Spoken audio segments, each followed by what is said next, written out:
Welcome to this explainer. If you've ever stared blankly at an IELTS line graph, wondering exactly what kind of magic the examiners are looking for, you are in the exact right place. Today, we're going to take raw exam advice and transform it into a crystal clear, step-by-step formula for dominating academic writing task 1. We are fundamentally breaking down what makes a top-tier answer.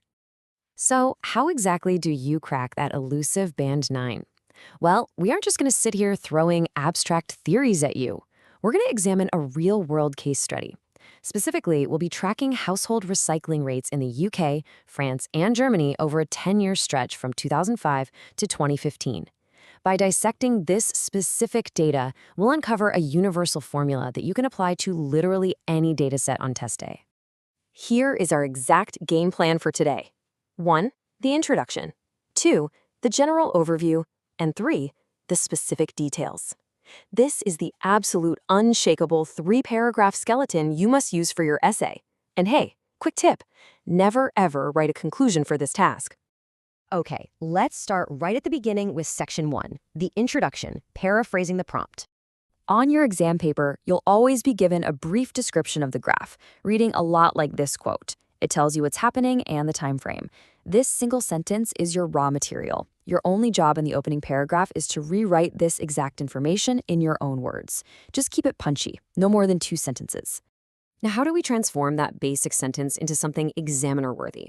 Instead of just copying generic verbs like shows, we swap it out for a powerful synonym like illustrates. And rather than using vague groupings like 3 different countries, we get specific. We literally name drop them, the UK, France, and Germany. Showcasing that kind of vocabulary and precision right out of the gate, absolute game changer. But actually, wait, there is one hard limit to paraphrasing. You never, ever change the graph type. If the prompt calls it a line graph, you must call it a line graph. Swapping that out for something like chart or diagram kind of ruins your accuracy. You want to paraphrase the action for sure, but leave the actual object alone. Moving right along to section 2, the general overview, seeing the big picture.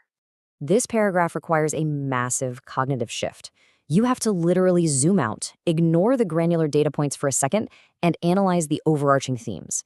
You're looking to extract about 2 to 4 key features to summarize the main story of the graph from start to finish. And to pull this off, you have to follow a very strict rule. I cannot stress this enough. No dates, no numbers, and definitely no percentages in this paragraph. Seriously, no numbers. If you start dropping specific stats here, you're not summarizing anymore. You're just prematurely listing raw data. Keep it completely focused on the big directional movements. So looking at our recycling data without the numbers, the narrative is super clear. The UK and Germany went up and France went down. To contrast those opposite movements fluidly, we can use a powerful linking word like while. You'd write something like, the recycling rates of the UK and Germany showed a steady rise, while France experienced a downward trend. Boom, one smooth, beautifully contrasted sentence. Which brings us to our final section. Section 3, specific details, grouping and proving. This is where we finally prove our big picture claims with hard, verifiable data. But please, don't just write a robotic country-by-country list. Group your data logically by similar trends. Since we already established the UK and Germany went up, we group those increasing trends together in one paragraph, and then handle France's decreasing trend in the next. It makes your essay so much more engaging to read. Let's kick things off by detailing those increasing trends. We want to hit the major milestones. By the end of our timeline in 2015, both the UK and Germany had climbed to a pretty impressive peak of nearly 60%. But, we can't just skip straight to the end. We have to chart the journey. Tracking the UK specifically, we build a dynamic paragraph. We note they started at nearly 35% in 2005 and held steady around 2009. Then, using some really strong descriptive language, we describe a rapid surge to 50% by 2011 before a gradual increase to 60%. See what we're doing? We are backing up every single shift with specific years and percentages to absolutely prove that upward trend. Next, we shift gears to France's declining trend. And surprisingly, back at the starting line in early 2005, France was crushing it. They were the clear leader, recycling half of their waste at 50%. Pointing out that high starting point is crucial because it makes the story of their eventual decline hit that much harder. Because wow, did they drop.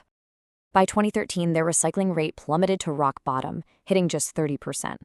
Sure, they saw a slight recovery by the end of 2015, but highlighting that severe plunge to 30% proves to the examiner that you can accurately pinpoint critical shifts in the data. So, as you're constructing these micro-narratives, keep a mental checklist. Always give the starting and ending percentages. Detail the exact amount of change during major shifts. And utilize superlatives, words like highest or lowest. These tools will transform what could be a really dry data dump into a compelling piece of analysis.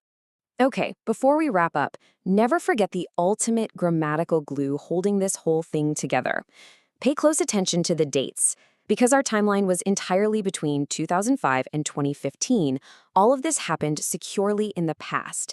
That means your entire essay must be consistently written in the past simple tense. Grew, declined, remained. Consistency here is absolutely non-negotiable. We've essentially handed you the ultimate Band 9 blueprint today, a perfectly paraphrased intro, a broad, dataless overview, and logically grouped, highly detailed supporting paragraphs. The formula is literally right there.